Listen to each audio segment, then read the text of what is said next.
नमस्कार। आज हम एक ऐसी कहानी सुनाने वाले हैं जो सिर्फ एक राजा की नहीं है, बल्कि उस हिम्मत की है जिसने अपने दौर के सबसे बड़े साम्राज्य को सीधी चुनौती दी। जी हाँ, ये कहानी है महाराणा प्रताप की, जो सिर्फ एक शासक नहीं बल्कि मुगल साम्राज्य के सामने कभी न झुकने का एक प्रतीक बन गए। तो सवाल ये उठता है कि आखिर ये कैसे मुमकिन हुआ?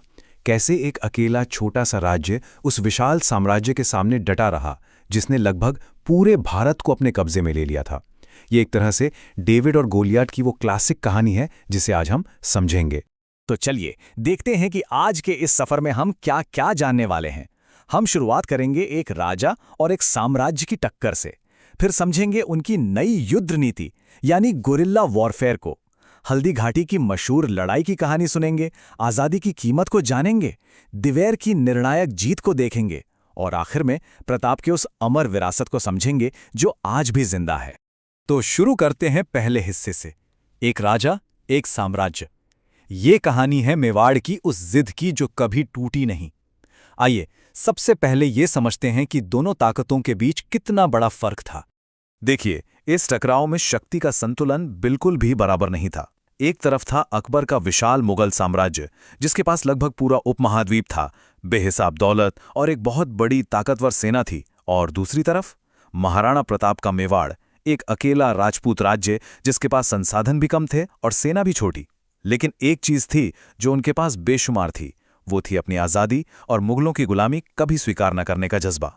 ऐसा नहीं है कि अकबर ने सीधे जंग छेड़ दी। जंग से पहले उन्होंने 4 बार शांति दूत भेजे प्रताप को मनाने के लिए।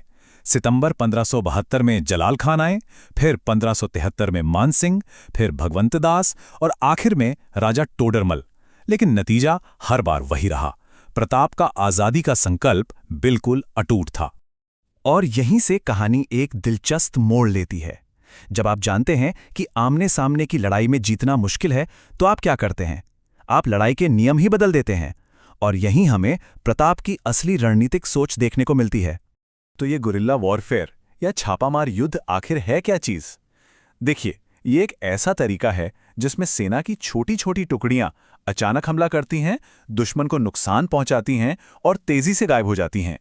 इसका सीधा सा सिद्धांत है, मारो और भाग जाओ।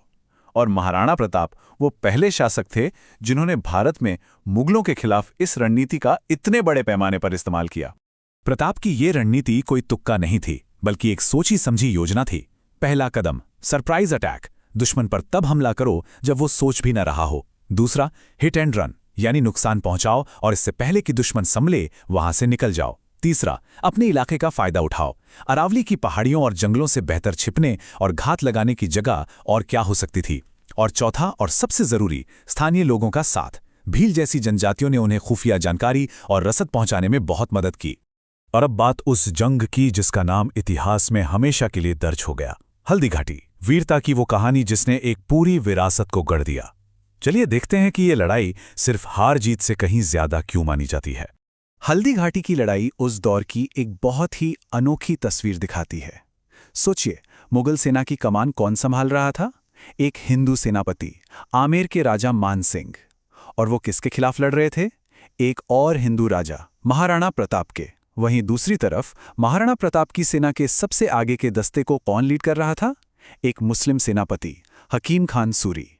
हकीम खान सूरी, जो शेर शाह सूरी के वंशज थे, उनका मेवाड़ की सेना का नेतृत्व करना इस बात का सबसे बड़ा सबूत था कि ये लड़ाई धर्म की नहीं बल्कि उसूलों की थी।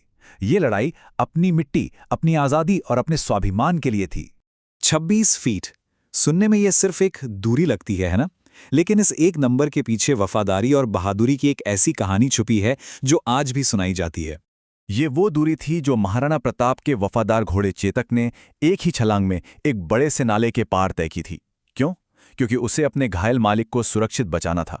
ये एक ऐसा कारनामा था जिसे पीछे आ रही मुगल सेना का कोई घोड़ा नहीं कर सका, और इसी एक छलांग ने चेतक को हमेशा के लिए अमर कर दिया। बड़ी लड़ाइयों के बाद की कहानी अक्सर मुश्किल होती है। अब बात करते हैं आज़ादी की उस कीमत की जो प्रताप और उनके साथियों ने चुकाई। ये स्वाभिमान के लिए जंगलों में किए गए संघर्ष की कहानी है। हल्दी घाटी की लड़ाई के बाद प्रताप ने राजमहल छोड़कर अरावली की पहाड़ियों में पनाह ली। उन्होंने अपने परिवार और वफादार साथियों के साथ बहुत ही मुश्किल जिंदगी गुजारी, लेकिन एक चीज उन्होंने कभी नहीं छोड़ी, संघर्ष। उन्होंने कभी हार नहीं मानी। और उनकी इसी जिद को उनका ये एक वाक्य पूरी तरह से बयां कर देता है। मैं घास की रोटी खाकर भी आज़ाद रहना पसंद करूंगा, लेकिन मुगलों की गुलामी कभी स्वीकार नहीं करूंगा। ये सिर्फ शब्द नहीं थे, ये उनके स्वाभिमान की आवाज़ थी। लेकिन कहानी यहां खत्म नहीं होती। सालों का संघर्ष और त्याग बेकार नहीं गया। अब वक्त था उस अजय राजा की शानदार वापसी का। साल 1582 में दिवेर की लड़ाई में महाराणा प्रताप की छापामार रणनीति अपने चरम पर पहुंची और नतीजा मुगलों के खिलाफ एक बहुत बड़ी, एक निर्णायक जीत।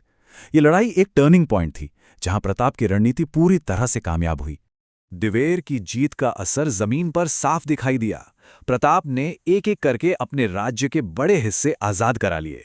इसमें कुंभलगढ़, गोगुंदा और उदयपुर जैसे बड़े और जरूरी इलाके भी शामिल थे। कुल मिलाकर 36 से ज्यादा ठिकानों पर फिर से मेवाड़ का झंडा लहराने लगा। और अब आते हैं आखिरी हिस्से पर, प्रताप की अमर विरासत। वो क्या चीज़ है जो उनकी कहानी को सदियों बाद भी इतना खास बनाती है? क्यों वो आज भी पीढ़ियों के लिए प्रेरणा का स्रोत हैं? महाराणा प्रताप का स्वराज यानी अपने राज के लिए किया गया संघर्ष बाद के कई भारतीय नेताओं और स्वतंत्रता सेनानियों के लिए एक मिसाल बना। छत्रपति शिवाजी महाराज से लेकर तात्या टोपे, वीर सावरकर और सुभाष चंद्र बोस तक सबने उनके कभी न हार मानने वाले जज्बे से प्रेरणा ली। तो आखिर में ये कहानी हमें एक बड़े सवाल पर लाकर छोड़ देती है कि आज़ादी और स्वाभिमान की असली कीमत क्या होती है।